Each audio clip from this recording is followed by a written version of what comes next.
This video is all about graduate program assessment and consultancy roles assessment. They're very similar in terms of what assessors are looking for, and I wanted to create a video to give you that further insight and information from an assessor point of view. If you're watching this video outside England and wondering as to what these graduate programs and schemes are all about, in a nutshell, if you are a graduate and have a degree, most organisations in the UK are offering various graduate schemes and programs where you, as a degree holder, can apply and work for this particular organisation through a structured graduate program. It normally lasts up to 2 years, and towards the end of it, you will have an opportunity to apply for a permanent opportunity with that particular organisation. I would like to take you through a couple of assessment methods that most of these organizations use to really assess you as candidates. I would also like to share with you a rating scale that most organizations use for you to really see what assessors are looking at. How are they actually allocating a rating to your performance, to your assessment on the day? And then finally, I would like to share a bit more about indicators, which are really giving a lot more information against each competency, against each exercise that assessors are looking at on the day of your performance. And this will really help you understand what assessors are looking at when they're assessing your answers, your performance on the day, and how they then decide to allocate a relevant rating against that performance or that question, which will then ultimately give an overall performance, an overall rating, an overall score for you on the day, and they will then make a decision as to whether they can proceed to make you an offer or not. A variety of methods or exercises is normally used on the day. Competency-based interviews are all about your behaviors. How did you behave in the past? What did you do? And can you take us through some examples as to what you have done? How did you behave? What was the overall outcome? I'll be honest with you, I'm not really fond of competency-based interviews. Competency-based interviews are based on this idea that your past behavior, how you behaved in the past, is the best indicator as to how you may behave in the future. Sometimes competency-based interviews cover technical questions. Technical questions are really linked to particular skills and knowledge. So, for example, speaking languages and different languages is a technical skill.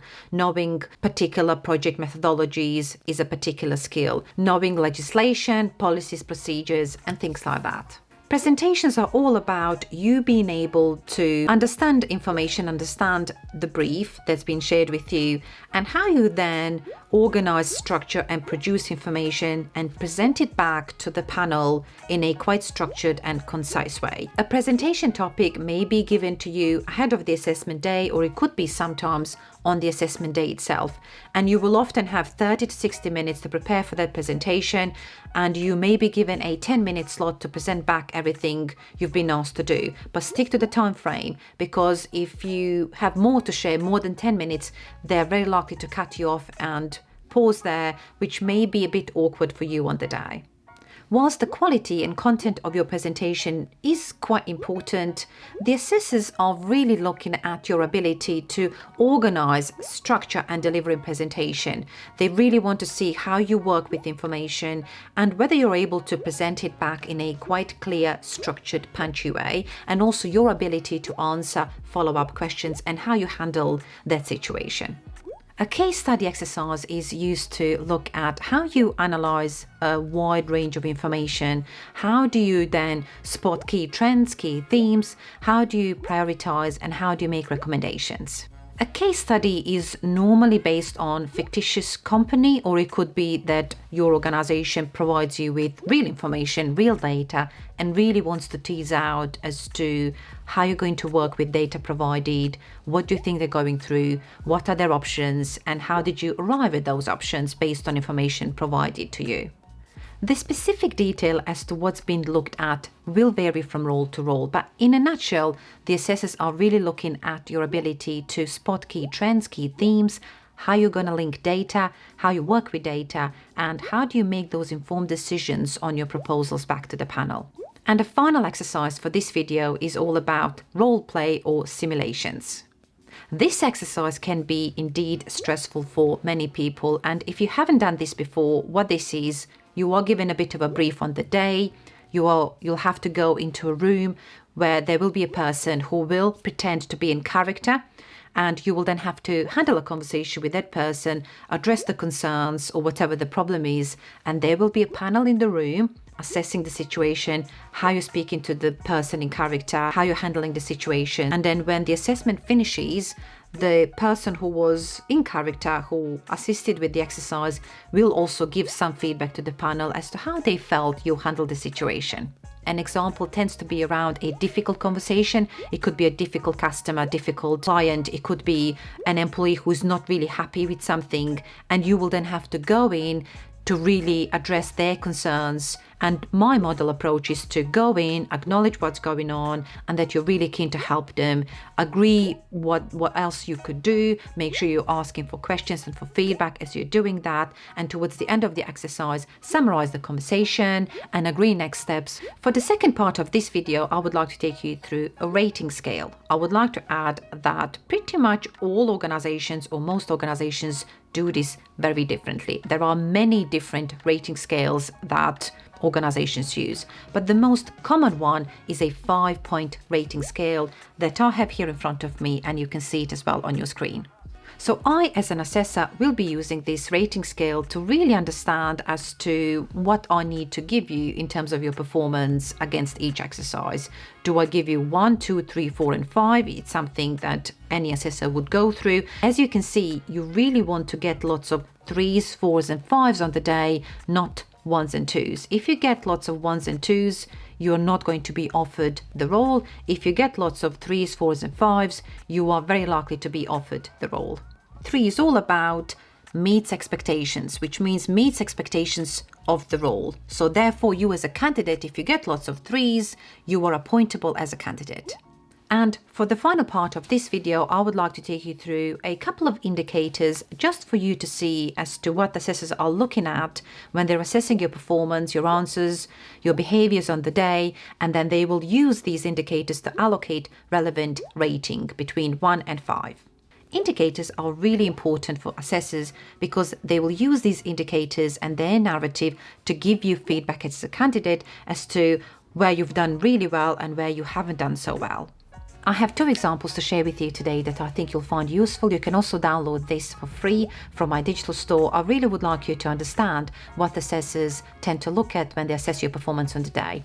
Now, you will not find this on Google or various careers pages because this tends to be designed and defined and drafted every time organizations set up these kind of assessment centers or assessment processes. But if there is nothing for you out there to look at and prepare, depending on which organization you apply to and where you're going to get assessed, just look at their vision, mission, values, look at their competency frameworks if they're published as well.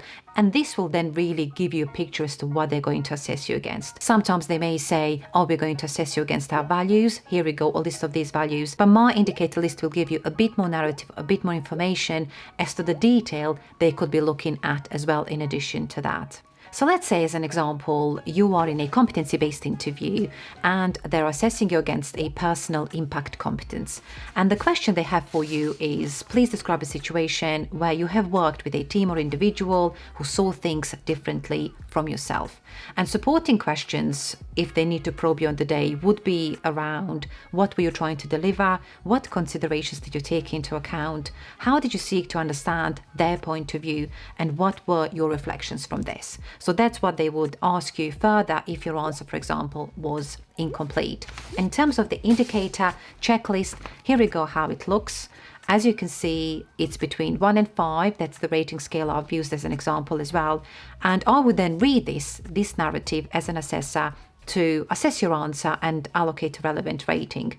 And it really ranges from criticizing or disregarding different opinions, styles and perspectives, to you then showing respect for other people's views and opinions, to then you helping other team members to embrace the value of considering and supporting different opinions, styles and ways of working. I'm not going to read the rest of this. You can download this from our digital store for free, just as an example for you to play with and really understand or anticipate as to what your future assessors may assess you against.